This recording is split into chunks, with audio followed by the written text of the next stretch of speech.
teams. But tonight, you guys have etched your names amongst the greatest of all time. Tonight, our senior class, they become, as a group, the all-time winningest class in terms of home games in their 4-year period. 21 wins. Congratulations. Team 127 has made their mark.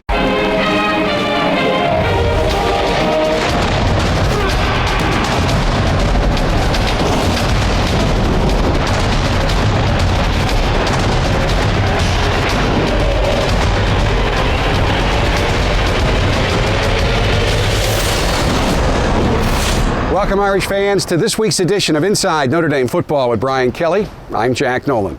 Team 127 did indeed get the job done against Wake Forest, using a turnover-free offense and a dominant defense to allow this year's senior class to join the 1990 and 91 senior classes as the only classes ever to win 21 games in Notre Dame Stadium. However, after the game, Captain Joe Schmidt made it very clear this victory milestone is a team, not just a class accomplishment.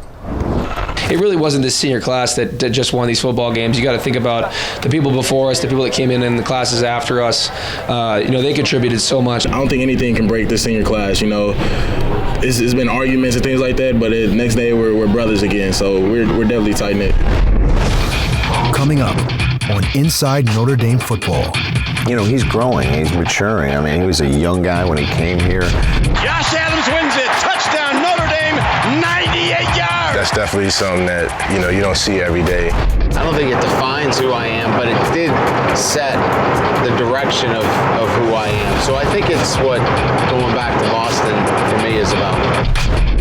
Inside Notre Dame Football with Brian Kelly is presented by TireRack.com and brought to you by Team Notre Dame partners Sprint, Coke Zero, Under Armour, and Gatorade. Inside Notre Dame Football is also sponsored by Delta Airlines, proud to be the official airline of Notre Dame Athletics, Bank of America, Cadillac, Canon, Xfinity, Meyer, Notre Dame Federal Credit Union, Sirius XM Satellite Radio, and UPS.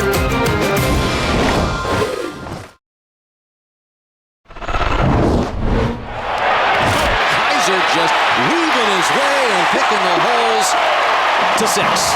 Your second offensive possession turned out to be an efficient 67-yard scoring drive that was triggered by an 18-yard pass on third down to Amir Carlisle. That was a huge drive for us. But the third down conversion, I thought, was excellent because they were so good on third down. Their third down percentage in terms of, success ratio was very high. So I thought we were pretty good on Saturday in terms of our third down conversion, and that was a big one for us. Kaiser did a great job on the 12-yard touchdown run. It was a counter play. I thought it was blocked very well. Our receivers blocked well. Running back Josh Adams got out and blocked, so we had very good blocking in the perimeter, and he was able to get in the end zone untouched. And right after your touchdown, the defense scores on the pick six by Andrew Tremblay. Yeah, I mean, it's one of those things where we got some great momentum there. Andrew picks it out of the air and runs it in. He was a really good athlete in high school. He actually returned kickoffs. He reminded me he still had a little bit of speed in there, so it was nice to see it. And it gave us a good cushion there at 14-0. We felt pretty good that it was going to be hard for Wake Forest to mount a comeback. Now, your victory over Wake Forest will forever be remembered for Josh Adams' 98-yard touchdown run, the longest play from scrimmage in the history of Notre Dame football. Yeah, anytime you say the history of Notre Dame football, that's rarefied air. And we ran an inside zone play that he was able to get through a little bit of a crease, ran through an arm tackle, and then his own stiff arm was probably, it'll go down in Notre Dame lore as probably one of the great stiff arms of all time, and then got some great blocking downfield, and the rest was Josh Adams racing to the pylon. It was pretty obvious that Wake Forest was keying on Will Fuller, that they made a decision he wasn't going to beat them, and yet your last scoring drive was highlighted by a big 22-yard catch by Fuller. We got into a 12 personnel, which is 2 tight ends, which you really can't double them in that situation, or you're going to give up too much in the running game. And this was a great opportunity for him to get downfield one-on-one, and made a nice throw and a nice catch to really set up our last score. And Deshaun showed great patience on that last touchdown run for him. And it takes a certain poise to show that much patience, because if you wait too long, they're going to light you up. You know, anytime that you get that kind of read and what we call ride up inside by the fullback or the tailback in this instance and pull it, it's just very difficult to stop it.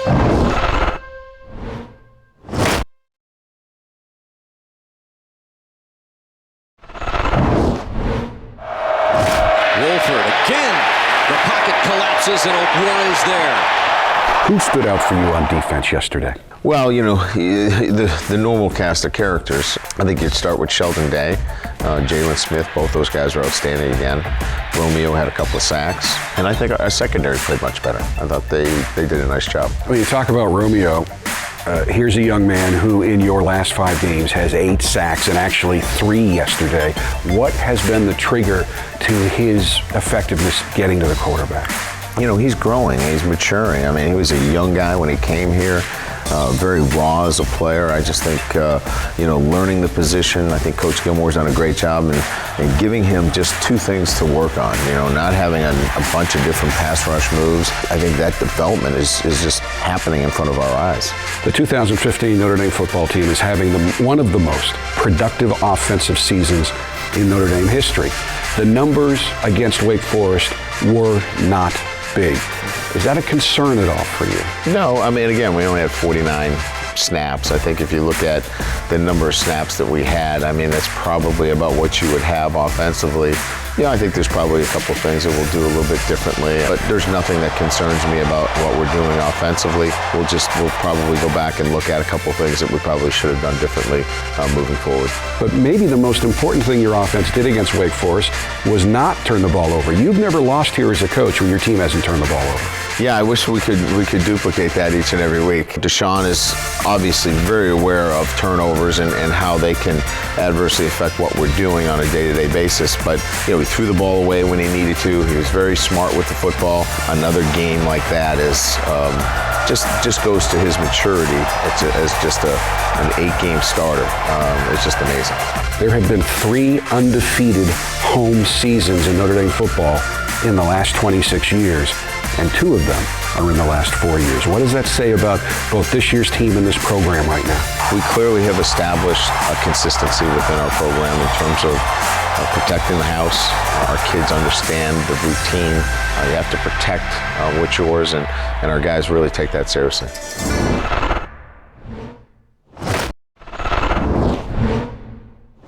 The next man in philosophy has always been a part of the fabric of Brian Kelly's Notre Dame football program. It's a directive to all Irish players that they must be ready to enter a game at a moment's notice and play well, even if they have not played a down all season. This year, Notre Dame players are taking this philosophy to a new level, not just stepping in and playing well for their injured counterparts, but stepping in and excelling. The latest player to do this is freshman running back Josh Adams. The first time he touched the football in his college career against Texas, he ran 14 yards for a touchdown. Last week, when C.J. Procise was injured early in the Pittsburgh game, Adams stepped in and rushed for a career-high 147 yards. This week, in his first career start against Wake Forest, Adams rushed for 141 yards, including that record-setting 98-yard touchdown run. Stiff arm to tackler across the 30. Races on. Josh Adams wins it. Touchdown Notre Dame, 98 yards. Take me inside that running back room. So you have CJ, Dexter, yourself, and then Coach Denson as your running back coach. Once you get to know them, they're great. Everybody in that room, you know, we love to get a nice laugh. Coach Denson, you know, he loves helping us, making us better. I think we've all grown since the beginning of the season as running backs and as players. You know, he developed us into overall players more than just running backs, you know, emphasizing the little things that we can improve on. Josh, I need you to give me the full story of your first career carry. It's against Texas, under the lights.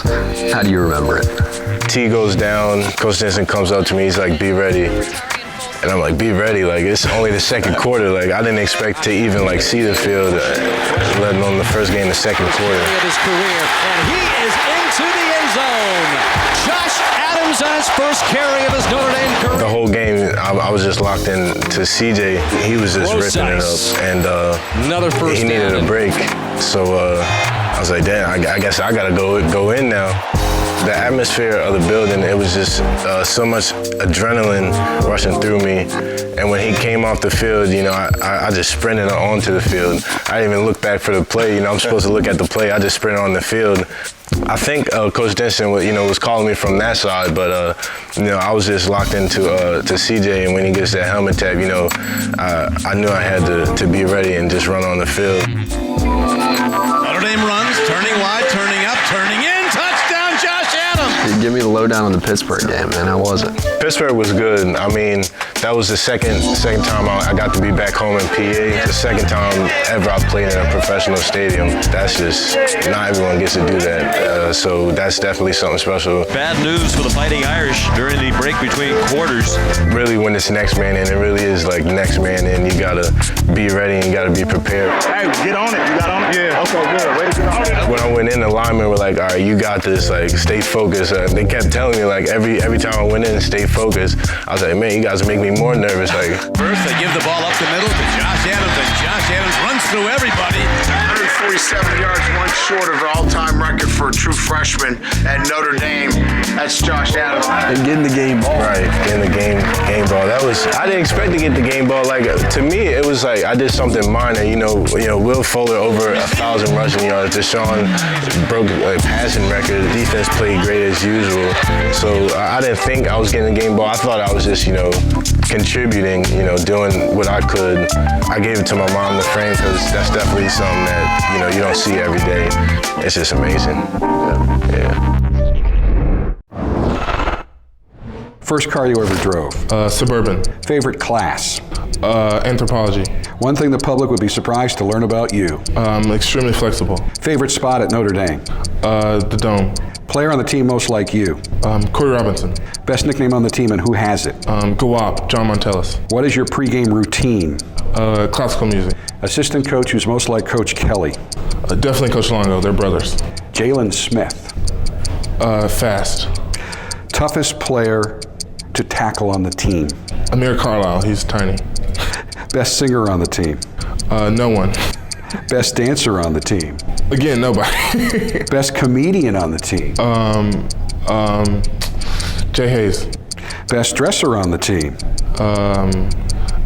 Matthias Farley. Worst dresser on the team? Oh God, Jay Hayes. Player on the team most likely to become a football coach? Definitely Joe Schmidt. Best thing about playing for Notre Dame? The tradition. Jerry Tiller, you've completed the 60-second Thank you so much, Jack.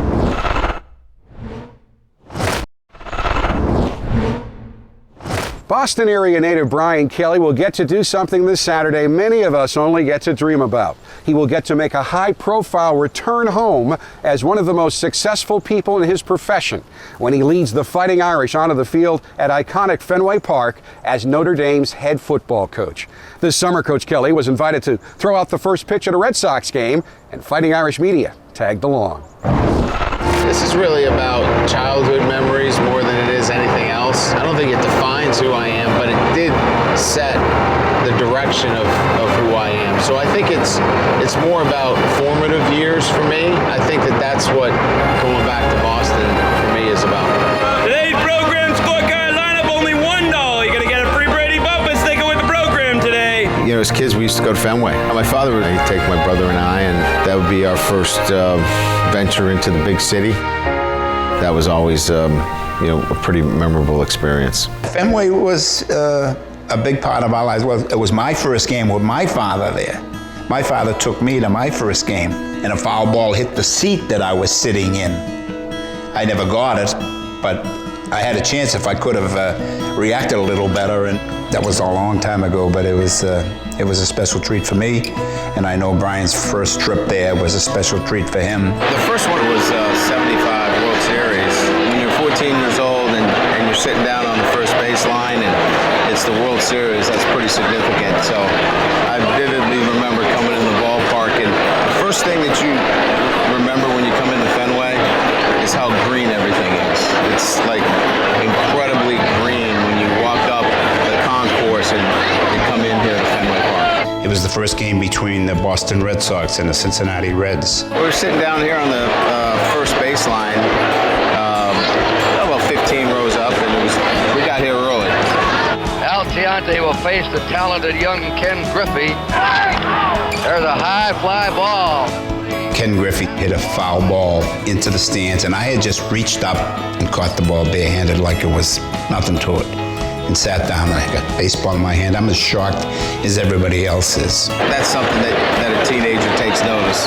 You know, when your dad catches a ball with his bare hand, and it's the World Series, and, you know, he hands it over to you. That moment, you never forget that moment.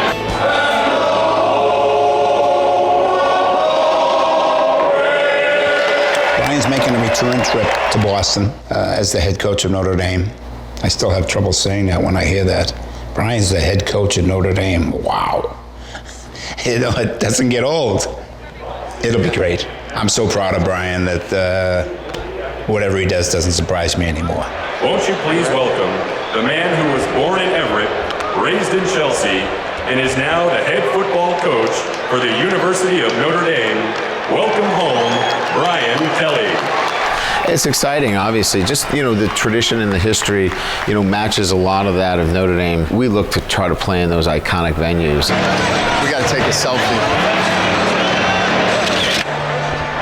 Thanks, buddy. I appreciate it. And then the backstory is my time there and growing up and going to ball games. But I think the real story is, you know, Notre Dame finding those iconic venues like a Fenway Park to play in. 1, 2, 3.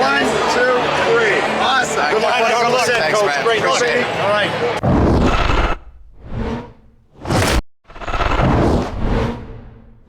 It's time now for the experts at TireRack.com question of the week for Coach Kelly. This week's question comes from Eddie Durham of Orange, California. Coach, if you could describe the 2015 football senior class using just one word, what would it be? Close. Together. One of those words. They're a really close-knit group. And again, I'll try to use one word, but it's a close-knit group. It's probably, of all the teams that I've had here, it's the closest group that I've coached. We have already heard from Coach Kelly on the topic of his return to Boston to coach the Irish in a game at Fenway Park. Coach made it very clear to me that as exciting as the trip will be, his focus is on facing a Boston College team that is ranked #1 in the nation in rushing defense, total defense, first down defense, and tackles for loss this season. You know, this is really preparing your football team against a really good Boston College football team, the #1 defense in the country. You know, another step for us in getting our football team to where we want to go, and that is to get a shot at the playoffs, and we need to beat a good Boston College team. We'll break down all the highlights of the Notre Dame-Boston College game on next week's show. Until then, thanks so much for watching, and as always, go Irish. Inside Notre Dame Football with Brian Kelly is presented by TireRack.com and brought to you by Team Notre Dame partners Sprint, Coke Zero, Under Armour, and Gatorade. Inside Notre Dame Football is also sponsored by Delta Airlines, proud to be the official airline of Notre Dame Athletics, Bank of America, Cadillac, Canon, Xfinity, Meyer, Notre Dame Federal Credit Union, Sirius XM Satellite Radio, and UPS.